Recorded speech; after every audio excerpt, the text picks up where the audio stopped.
Unity in diversity is Indonesia's official motto and an idea enshrined in the constitution. It's one of 5 values the country is built on, known collectively as Pancasila. For decades, the philosophy encouraged Indonesians of different ethnicities and religions to live together peacefully, and for the most part, it's been a success. But the growing influence of conservative power brokers from the country's Muslim majority has sparked concern Pancasila's tenets are being undermined or dismissed altogether. So, what does Pancasila mean today? This is the rocky road on the way to Desa Pancasila. To find out, I've traveled to its namesake town in South Sumatra. We're in a school in Pancasila village and we're gonna ask the students if they know that much about Pancasila. Halo, Dek, sekolah di sini? Oh, SMP atau SMA atau SD? SD. Tahu Pancasila nggak? Boleh nanya-nanya nggak? Boleh. Siapa yang mau duluan? Gampang pertanyaannya kok. Pancasila ada berapa sila? 5. 1, 2, 3. 1. Ketuhanan yang Maha Esa. 2. Kemanusiaan yang adil dan beradab. 3. Persatuan Indonesia. 4. Kerakyatan yang dipimpin oleh hikmat kebijaksanaan dalam permusyawaratan perwakilan. 5. Keadilan sosial bagi seluruh rakyat Indonesia. Pintar. Jadi menurutmu Pancasila itu apa?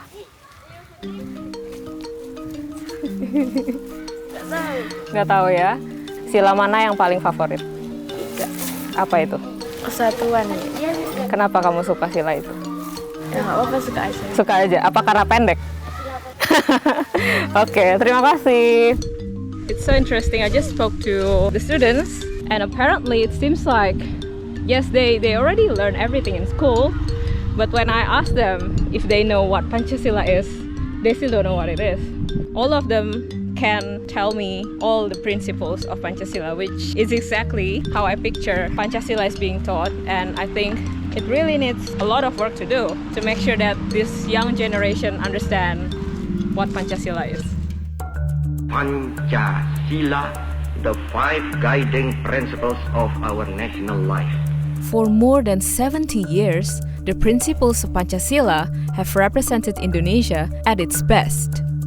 Politicians have exploited it for their own interests, but it stood the test of time.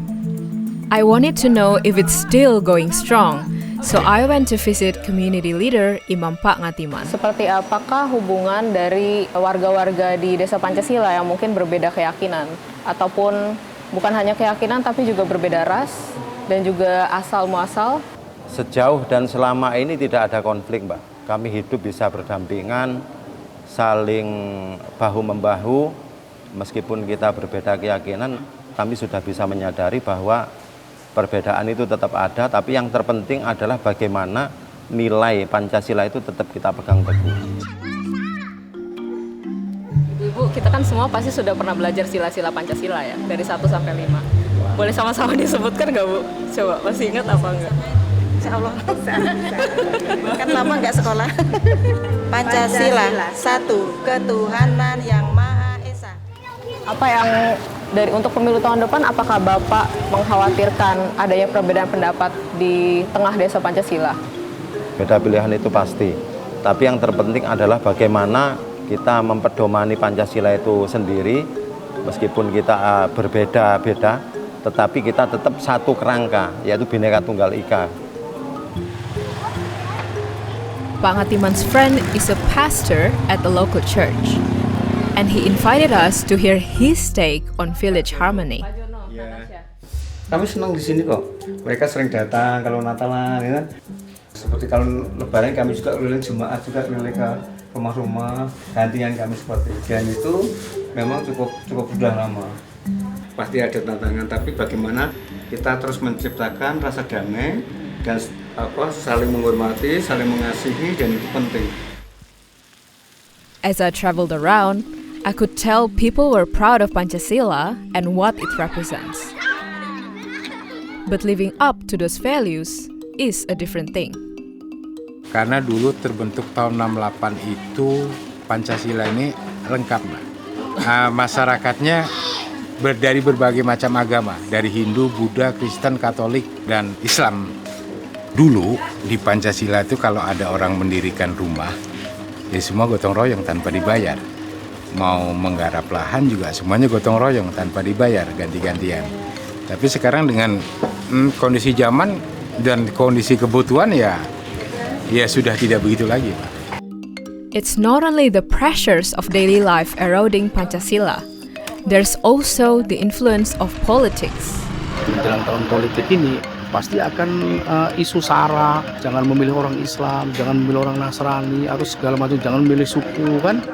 Kalau memang tidak kita turun ke lapangan, banyak sekali yang dirugikan nantinya, ya kan? Jelas yang untung unsur pimpinannya aja nanti, presidennya yang untung, gubernurnya yang untung.